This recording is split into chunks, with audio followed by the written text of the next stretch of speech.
The Malaysian Bar is disappointed with the statement made by former Prime Minister Dr. Mahathir Mohamad in his blog disputing the status of the Orang Asli of Peninsular Malaysia and their rights in ancestral land. Dr. Mahathir's views are just plain and simply wrong. There is ample historical evidence that the Orang Asli have continuously occupied lands and resided in various parts of Peninsular Malaysia for thousands of years. They have lived as an organized society with their own form of self-government, customs, traditions and practices. In this regard, the Court of Appeal in the Sagung Tasik case recognized the Orang Asli as the first people of the land. They had a common law right in their customary ancestral land. Their common law proprietary interest in their land was also recognized by the Federal Court in the Madali Saleh case and in two other Court of Appeal cases, namely Adong bin Kuwau and Nyok Anak Nyawai. Further, both the Federal Constitution and the Aboriginal Peoples Act 1954 have recognized the status of the Orang Asli and their customary rights in their ancestral land.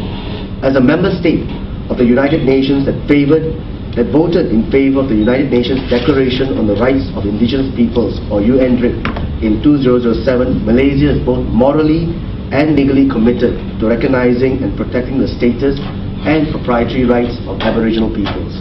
Jawatan Kuasa Kerja Jaringan Kampung Orang Asli Semenanjung Malaysia pada 11 hari bulan Mac 2011 telah mengadakan majlis adat bermuafakat. Jawatan Kuasa Kerja JKOSEM dan kami telah dikejutkan dengan berita bahawa berkenaan dengan kenyataan Tun Mahathir, bekas Perdana Menteri Malaysia, di dalam blog beliau berkenaan dengan kaum asli di Malaysia.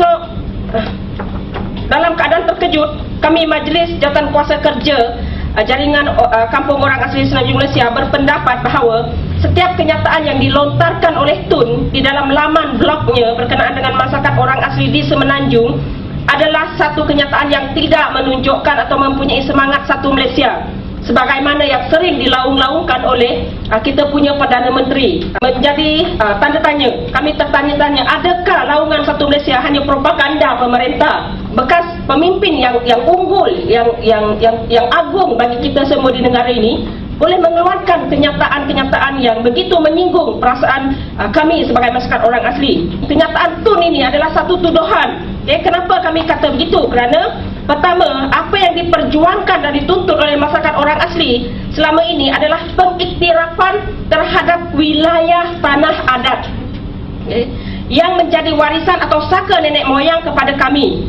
Kerana jelas sekali setiap kawasan atau wilayah tanah adat yang kami tuntut sememangnya milik kami dari turun-temurun dan secara adat tradisi kami memilikinya.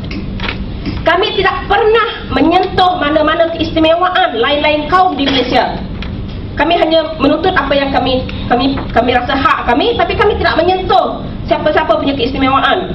Ketiga, kami tidak pernah menuntut seluruh kepulauan atau bumi Malaysia atau semenanjung Malaysia ini diserahkan kembali kepada masyarakat orang asli.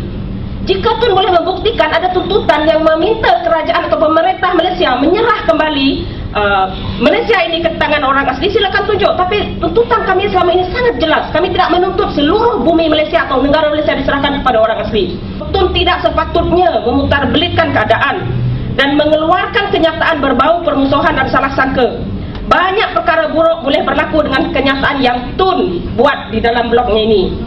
Pertama, menurut Tun, orang asli cuma rakyat biasa kerana rakyat asal adalah Melayu. Kenyataan ini mendedahkan orang asli kepada resiko tidak dihormati oleh golongan-golongan rakus di negara ini. So, kenyataan Tun juga seolah melanggar dan menghina keputusan mahkamah sebagaimana yang telah dijelaskan oleh Presiden Barr.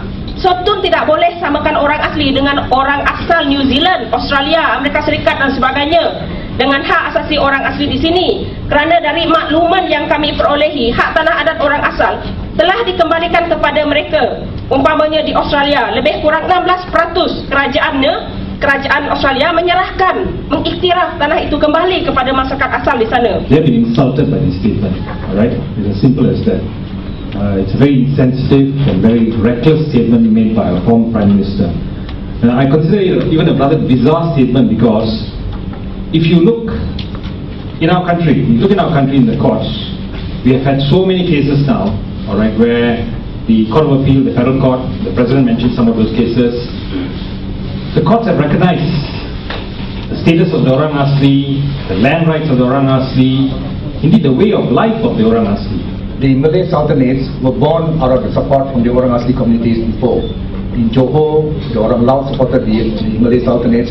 In Perak, the first Sultanah, if you recall, was a White Semang, White Orang Asli, White blood. In Negeri Sembilan, you cannot become in Undang if you do not have Orang Asli blood through your mother's line. So the talk about no Orang Asli having no civilization before the Malays is a non-truth.